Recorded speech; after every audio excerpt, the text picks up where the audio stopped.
Dan Dickau, Scorebook Live Washington at the GSHL 4A Media Day with Battlegrounds head coach Manny Melo heading into his third year, continues to get the Tigers on a positive direction.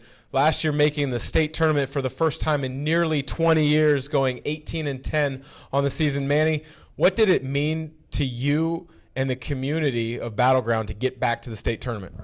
Yeah, it was awesome to have that experience. The community definitely rallied behind us through our whole run and playoffs. I mean, it was like a whole nother season for us. We played just a ton of games. It felt like back-to-back, and a great run. The seniors had to put them off on a ride like that felt just amazing, because it was just something I wasn't able to do when I was a player there, but now being able to come back as a coach and experience that, it was awesome. It was really cool. Is there any one particular moment during the season, because you guys were untested early in the season, that maybe you walked away from a game and said, you know what, I think this team has the makings of being a very good ball club and we have a chance to make the state tournament? Yeah, once we started getting healthy towards league, that's when I felt like we were finally starting to figure out who we were and some identity pieces. We just had guys banged up throughout the whole preseason, and going into, we won a couple games against some teams that we thought we would see in the state tournament, and all of a sudden we were playing teams for the second and third time in the state tournament or in the regional tournament, which, we beat those teams in the preseason, ended up beating them again, leading in the Tacoma Dome. So, at that moment, I'm like, all right, we got something special here. Something special is what you have on the interior at Battleground. Was a somewhat of an unknown going into last season, exploded onto the scene, and then he gets offered a scholarship by Gonzaga University. He's committed to Gonzaga as a junior, is Caden Perry. He's a young man that, as I talk to coaches across the state, say that he's just scratching the surface of his potential and his best basketball is ahead of him. Talk about his game, his improvement, and where you see his game going. Yeah, I mean, he exploded onto the scene. He blew up the start of this last season. He was averaging, nearly like 25 and 18, as a sophomore.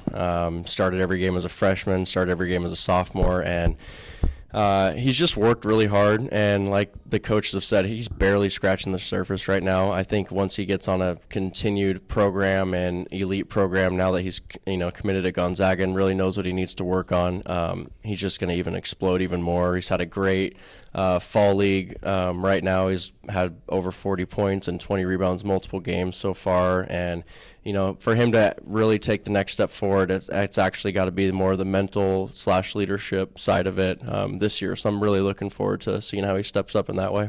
Some of the other coaches in the league have mentioned that your top three, alongside Caden Perry, Brandon Beal, Nate Millspaw, gives you maybe the best top three combination in Southwest Washington. Talk really quickly about Beal and Millspaw, what they bring to the table. Both of them had a really, really nice playoff run last year. Nate did an incredible job hitting a bunch of big threes for us. Once he crosses half court, it feels like he has the green light, and he's hitting multiple shots from there. And Brandon Beal, I think he hit 4 game winners for us last year at the buzzer, and he's just a huge leader for us. But those two, having them back at the wing and point guard position is going to be just critical for us. We lost 6 seniors out of our group of 10, so having those guys step up this year is going to be big time for us. Losing 6 seniors, then you've got to find a way to replace the experience as well as the production. As a coach who's building a program that's there for the long haul, what do you see and what do you like that's coming up that has a chance to make an impact? Well, obviously with 2 guys we mentioned so far, with Caden Perry and Nate Millspaw, we still have them for a whole another year after this one, which is awesome. But there's a lot of great kids coming up. There's some great kids in our youth program coming up. There's some guys that have been working really, really hard that are going to be seniors and juniors this year that I'm expecting big minutes from them and big-time basketball. And they've put some time in, and we'll see how it pays off once the season comes around. Many times you have a very talented player that brings a lot of attention to himself in your program. You have an opportunity to play in unique high school events.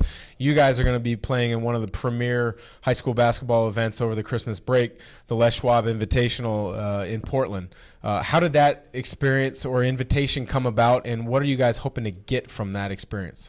Yeah, it's crazy. It's something that I went to as a high school kid and watched, and it was when Singler and Kevin Love and all those guys were there, and it's just something crazy now that I'm going to be on the sidelines coaching and doing that, and it just came about with when you have a special player like Caden, they want to showcase his talents, and we had a huge run last year in the Tacoma Dome, and so not only was it we're trying to showcase the player, but also just this program and what we've done in the last couple of years is big. So this is a huge opportunity for us. I believe it's the first time we've ever been in it. So I just want to go in there, and it'll be definitely a huge measuring stick for us. These are some elite programs that are going to be there, and it's going to see and test where we're at. Well, it's going to definitely be fun to follow along and see how you guys perform at that tournament. But you've got to perform consistently at the 4A level if you're going to challenge for a league title in the GSHL.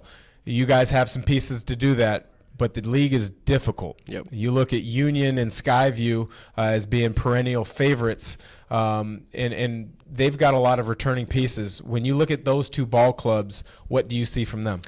Skyview loses Schumacher, which was a huge piece for them. I mean, anytime you lose a point guard at that caliber, that's big time. But their depth is still there. They have Kyle Grueller, who's a great player. Jace Chapman and Squeaky are both really nice high school basketball players that are going to carry that team far into the season. And then Union's just their depth is crazy. They don't have a lot of height, but they can shoot the lights out and play great defense, and they hustle, and they've been doing it for year after year now, and so those two teams and programs are very elite when it comes to our Southwest Washington area right now. Well, there's a lot of good basketball being played in the GSHL at the 4A level. Union, Skyview were mentioned. Keep Battleground in the mix, because with their top three and the leadership of Manny Melo, they're going to have a chance to make a run for another state title appearance. For Scorebook Live Washington, I'm Dan Dickau.